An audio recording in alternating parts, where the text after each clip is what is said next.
Right, December 8th, 2014. My cousin, who was fired by our dictator just before making rank withheld, sent me information given to him by a friend who is still an Air Force pilot. This pilot is saying that he flies chemtrail flights. This pilot told my cousin that this global geoengineering effort goes by the name of, quote, Indigo Skyfold, unquote. At least within the circle of pilots and aviation crews that he works with. They are told to fly specific routes in satellite comlinks controlled aerosol dispersal patterns. He says that they only make course corrections from time to time and perform landings and takeoffs. Pilot navigation and maintenance crews are rotated constantly and only spend about 18 months at one given base. He states that this is to keep pilots and their families from making too many friends and ending up with loose lips. Plus, they also rotate between day and night flights, one base for daytime flights and one for night. Each base covers a 250-mile zone, and each fleet squadron of planes cover 3 states, or an even larger swath of ocean. They are told to simply do their job and shut the F up. Their superiors will only tell them it's a matter of national security and, quote, without these flights, our enemy's newest technological weapons of war could easily penetrate America's airspace at will. We are dedicated and committed to keeping our allies safe from the same skyward threats, so we extend the arm of protection to those countries who support our efforts. Hostile nations are also building atmospheric shields, while in the same discourse, trying to explore weaknesses in our ever-developing air and space-based technologies, unquote. Sounds more like a PR statement to me. I think this pilot either believes what he is told, or he is simply trying to sugarcoat their genocide project. December 8th, 2014. My firewall detected multiple intrusion attempts when I googled the Indigo Skyfold code as well. Zero information found on the internet for this operation. That is unique. I received a rather lengthy reply from the chemtrail pilot. Here is that text from his or her email. First of all, I would like to say I do not agree with my mission assignments, but what soldier ever truly does? Several of us have considered bucking the ranks and going AWOL from time to time. We are kept in the dark when it comes to getting honest answers about what we are really spraying. Should they discover that we or our families are actively inquiring about your so-called chemtrails term, then automatic and swift disciplinary action will be taken. HARP and radar are 2 other non-allowed research subjects. Unless our children are learning about these in base schools, we cannot educate ourselves or our children through any public tutoring system.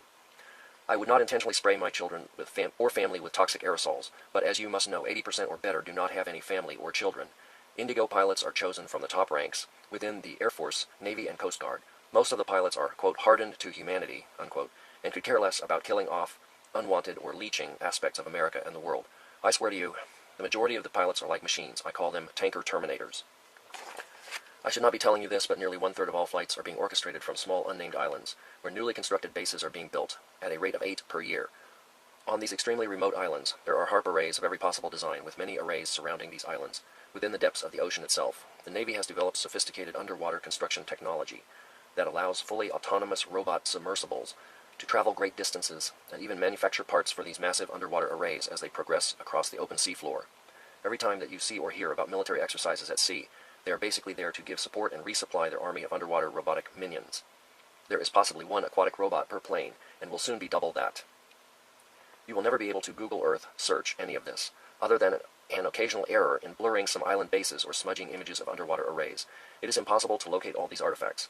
They even paint fake clouds over some of our island installations to keep prying eyes away. I have been shown some of these images by civilian friends. That is the reason I know this. I completely understand your concern for human safety, but here is the kicker. We are shown videos in our training of catastrophic destruction to our homeland by very sophisticated weapons, then told that these will be the consequences if we don't fly. Our efforts in building a defensive atmospheric weapons shield are the only missions of its kind in the world. We are paid more than any other pilot for our service, other than Air Force One pilots, who make as much or more and are kept in a dark secret world for their own protection. They tell us that secrecy is our protection and not to listen to any public rhetoric. We all know about Cyber Program Flashpoint, or FP-03, as it is known within the veteran community. This program is a self-destruct sequence that can be remotely activated from any ground, water, underwater-based, or other air-mobile unit. The signal is encrypted through 3 satellites and cannot be jammed or blocked. At any given moment, you could have only 15 seconds to make your peace with your God. They tell us that FP exists to keep planes from accidentally going down in heavily populated areas. They can remotely detonate our planes over safe zones, but in the back of your minds, our minds, we are pretty sure this is a fail-safe program to keep pilots from turning over assets to any public, private, or civilian authorities. Have you ever seen any member of the crew survive the few crashes that have occurred? Every plane that has gone down was completely destroyed for good reason, I'm sure.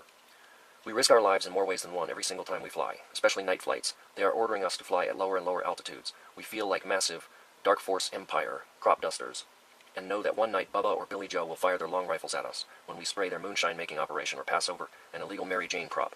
I know for a fact that some planes have been shot at and subsequently brought down, by mostly Russian, Chinese, and Korean weaponry.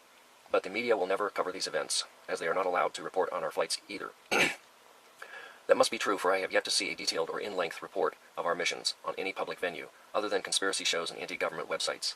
I risk everything for disclosing so much information, and you will find very few like me. Even my own flight crew would have me arrested and court-martialed if they knew of this dialogue. That is why I cannot email you directly.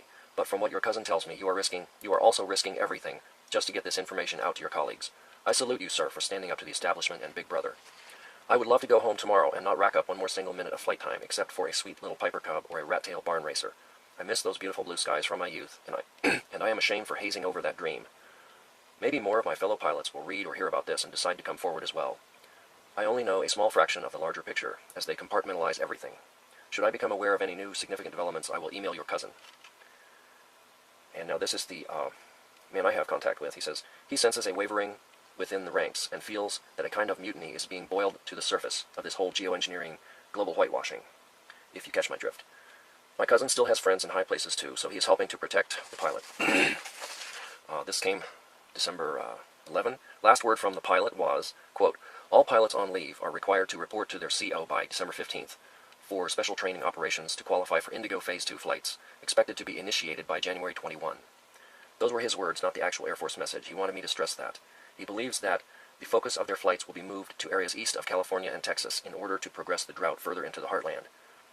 Plus, he feels that a very new, extremely toxic chemtrail mix is going to be sprayed using new technology that makes these special chemtrails completely invisible. Atmospheric shield of protection. He doesn't believe that either. So that's the end of the message from this chemtrail pilot.